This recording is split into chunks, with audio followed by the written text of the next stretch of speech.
Morning everyone, welcome back to our channel. আশা করি আপনারা সবাই ভালো আছেন। হ্যাপি ডে ডালিয়াতে আপনাদের অনেক অনেক ওয়েলকাম। সো এই যে আজকে হলো বুধবার নাকি? হ্যাঁ, আজকে বুধবার। আমি স্কুল নেই, সব ভুলে যাচ্ছি, টিউশন নেই বলে ভুলে যাচ্ছি। আর এখন বাজে 11টা বাজার 15 মিনিট বাকি, রান্নাবান্না করব। সকালের জন্য গোলা রুটি করেছি। সকালে আমরা উঠে চা বন এগুলো খেয়েছিলাম, একটু গোলা রুটি করলাম। নাহলে এবার ভাত খেতে খেতে 2টো বেজে যায়, তো খিদে লেগে যায়। মেয়েকে বললাম, তো আমিও গোলা রুটি খাবো। মেয়ে, তুই খাবি নাকি? বললো হ্যাঁ আমিও খাবো। তো আচ্ছা নে খা। তো এগুলো খাওয়া হয় না স্কুল থাকলে।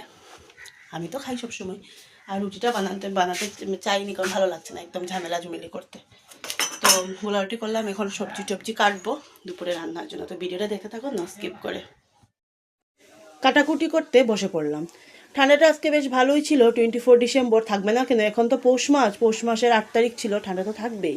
জানি না ঠিক বলছি কি না, ভুল হলে করো, কারণ বেঙ্গলি মাসের না, এটা না বলতে একটু প্রবলেম হয়।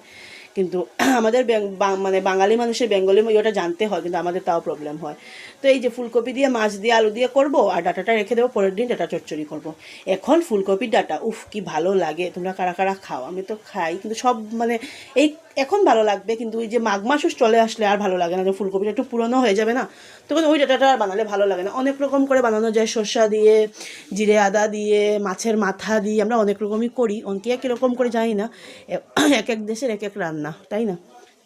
তো এই যে, আর সবজি তো আমি খাইও না। আর মামার মেয়ে কতটা সবজি খায়, মেয়ে তো বলতেই খায় না। সবাই জানো বাচ্চাদের একটা প্রবলেম, ওরা ডিম, সোয়াবিন, তারপরে দিকে কি বলে এটাকে, চিকেন, ওগুলো হয়ে গেলে আর অন্য কিছু চায় না। মাছও তো যেমন মামা পছন্দ করে, তবে জোর জবস্তি করে খাওয়াই আর কি। তো এই যে সকালে ব্রেকফাস্ট করে নিলাম, গোলা রুটি করেছি। আজকে রুটিগুলোর কালারটা যা কেটে নিয়েছি। তো এই যে আদাটা উপরে রেখেছি, যেহেতু আদা একটু দিতে হবে। এই যে পেঁয়াজ করেছি, আলু একটু ধুয়ে, আর এগুলো করেছি এর জন্য, মানে তেল চচ্চড়ি করব, মাছের তেলটা চচ্চড়ি করব, আলু দিয়ে করব। বেগুন বলছি, পেঁয়াজ উল্টাপাল্টা বলছি।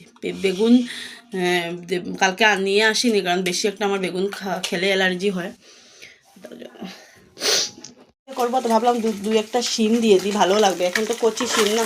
আর এই যে তেলটা খুব ভালো, তাই না? তো তেল বেরোচ্ছে, এই যে তেল, যেগুলোর থেকে তেল বেরোবে সেই তেলগুলো ভালো হয়। পচা মাছ হলে না তেল বেরোবে না। আর অনেকেই দেখি মাছের তেলটা খেতে চায় না, মানে অনেকেই খায় না। আবার কি হয় বলো তো, এটার বড়াটা খেতে আরও টেস্ট, কিন্তু বড়াটা অমিত খুব পছন্দ করে। চালের গুঁড়া দিয়ে করতে হয়। আর তেলটা কি, তেলটা পরিষ্কার করাটা একটা ঝঞ্ঝাট। ভালো করে পরিষ্কার না করলে কিছু ফেলতে হয়, তাহলে কি ভাতটা মারে না। সব তেল রান্না করাও যায় না।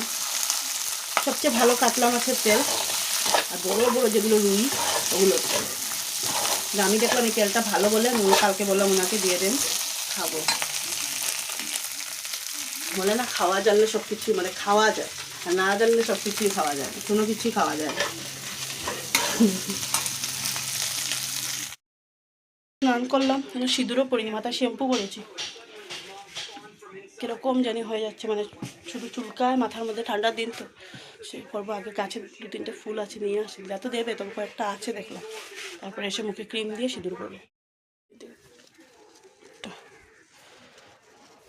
ভিতরে থাক, দিতে পারবো না আমি।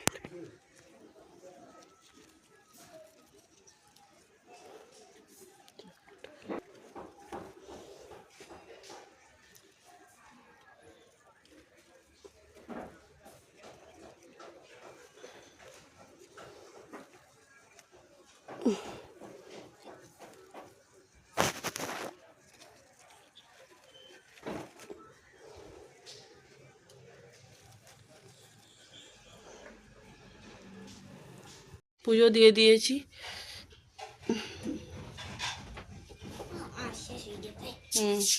আজকে রান্না বান্না তেল চচ্চড়ি, মাকে অল্প দিয়েছি, তাই জন্য এই যে সাইড থেকে আলু দিয়ে শিম দিয়ে করলাম। আর এই যে ফুলকপি দিয়ে মাছ দিয়ে তরকারি, এখানে ভাত। একজন বসছে, এই যে স্টিচ করছে, ও যেরকম পারছে ওরকমই করছে। আমি বলছি তুমি যেরকম পারো ওরকমই করো, কারণ আমি করে দিলে এটা তোমার করা হলো না। করতে করতেই মানুষ শিখে, তাই না? ভাত খাইয়ে দেবো ওকে। মাথা কঙ্গি করিনি ওখানে, থাক করে দেবো, দাঁড়া। Good evening everyone. এই যে মুড়ির প্যাকেট নিয়ে বসলাম। বিস্কুট খেতে ইচ্ছে করছে না, মুড়ি খাই। এই যে ঢেলেছি। আর এই যে এটা বৃষ্টিকি মুড়ির প্যাকেটগুলো খুব ভালো লাগে আমার, এই কী বলে প্রাণ মুড়ি, বৃষ্টিকিটাই নিয়ে আসি। আর একজন এই যে পড়তে বসেছে, চেয়ারের মধ্যে এগুলো সব ভেজা করে মামাম নিয়ে এসছে। আর ব্ল্যাঙ্কেটটার মধ্যে এখন পাটা ঢুকাবো, মেয়েকে পড়াবো। এখন বাজে এই যে 6:10, দেখতে পাচ্ছ কিনা তোমরা, এই যে 6:10 বাজে। এখন প্রায় 9:30 পর্যন্ত পড়াবো বসে বসে। এনার পড়তে বসলে মুখের 12টা বেজে যায়। এখানে মুড়ি ঢাললাম কৌটোর মধ্যে ঢেলে ঘুমিয়েছিলাম। আজকে প্রায় 1 ঘন্টার মতো ঘুমিয়েছি। প্রায় 3:30 4:30 মতো মামাম সন্ধ্যাবাতিটাতি দিল। আর জন্য আর উঠিনি। এখন উঠে মামামকে দিলাম, ও অনেকটা খেয়ে নিয়েছে, তারপরে শুধু মিল্ক খাবে, মিল্ক ওকে দিয়েছি, ঠান্ডা হলে খাস। আর আমি মুড়ি নিয়ে চা নিয়ে বসলাম, কারণ এখন বিস্কুট খাবো না, আর রাতে নাহলে ভাত খেতে পারবো না। তো এই যে এই বসলাম, এখন মেয়েকে পড়াবো, পড়িয়ে এখন তো পড়ানোই শুধু কাজ। আর এই চেয়ারে কাপড়গুলো ভাঁজ করার মতো একটাও জো নেই, কারণ সব ভেজা কাপড়। আর কোথায় রাখবো জানেন, চেয়ারে রেখে দিই, বাইরে রাখি না, কারণ বাইরে রশির মধ্যে রাখলে কী হয় বলো তো, একটা থাকে না, তার জন্য আমি আর রাখি না, কীরকম লাগে। তো ভিতরে চেয়ারের মধ্যে রেখে দিলে সকালে উঠে সব বের করে দেবো। আর এখন এমনিতেও বাইরে হাওয়া টাওয়া নেই, তবু গরমের দিনে রাখলে শুকোয়, কিন্তু এখন সারাদিন হাওয়া টাওয়া নেই, উল্টা বেকার রেখে কী করবো। পড়তে বসলে অবস্থাটা এই হয়। বললাম টেবিল উঠিয়ে বসবে না, এখন শুয়ে শুয়ে লিখবে, হিন্দি লিখছে, জানি না স্পেলিংগুলো কবে কমপ্লিট করে, বলছি তো কমপ্লিট করে না। আর আমি নিয়ে বসেছি পান, এই যে পান খাবো। খেয়ে দাঁড়ান দেখে নিস ঠিক লিখেছে কিনা। যাই হোক হয়েছে। এখন বললাম জিকেলো মামা। তো এখন পান খাবো, খেয়ে ভেবেছিলাম ঠাকুরটা দেবো, তো ভাবলাম না, আরও আধ ঘন্টার মতো পড়িয়ে তারপরে উঠে ঠাকুর দেবো। আমি উঠে গেলে তো হয়ে যায়। আর ওর পাপাকে বলছি যে আমাদের গডরেজটা আসবে শিলং থেকে, জানি না জানুয়ারিতেই আসবে। আমি বলছি জানুয়ারিতেই পাঠাও, আর কয়দিন আর মাসের বাকি নেই। আর যে দাদাভাইটার আর কি আমরা আর কি মানে আনা হয়, সুমোতে করে আনা হয় আর কি, অনেক জিনিসই এসছে আমাদের ঘরের। ওই দাদাভাইটারও তো সুযোগ সুবিধা আছে, উনি বলেছেন যে হ্যাঁ মানে হবে।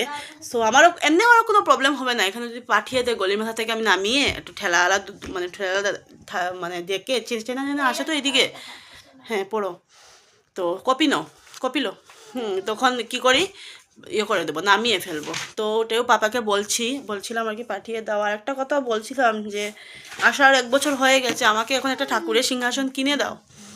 আমার ঘরে কি হয় বলুন তো বন্ধুরা, মানুষ মনে করে আমার ঘরে, মানুষ না সবার এটাই ধারণা হয়, সংসার একটা নিয়ম, যে ভাবে যেমন যে না বাবা বউ যেটা বলবে সেটাই বোধহয় হয়ে যায়। এটা হয় না, সত্যি কথা। আমার কেন, আমি সবের ক্ষেত্রেই বলবো, এটা যারা ভাবুন না তারা একদম ভুল ভাবনা চিন্তা। সব ঘরে সমান না, হ্যাঁ অনেক ঘরে হয় না যে তা না, কিন্তু সব ঘরে সমান না। অ্যাটলিস্ট আমি বলবো আমার ঘরে তো নাই না। আমি বাবার বাড়িতে থাকি বলে যে আমার কথা সব কিছু, আমার বাবার বাড়িতে তারা থাকার পিছনে আমার বরেরই পারমিশন, বরেরই ইচ্ছা, সব কিছু আমার বাবা আর বরের ওদেরই ইচ্ছা। আর এখন বলছি 1 বছর তো হয়ে গেছে, আমাকে এখন একটা ঠাকুরের সিংহাসন কিনে দাও, কারণ ভালো লাগে না ঠাকুরকে নিচে কী করব। আর সত্যি কথা বলতে কি, আমি যে বলবো হয়ে যাবে সেটাও না। ও যতদিন আশা হবে, ওর কথাটাও ঠিক, কিনবে তো ভালো করে ভালো দেখে একটা কেনা ভালো, তুমি ডেলি কিনবে না।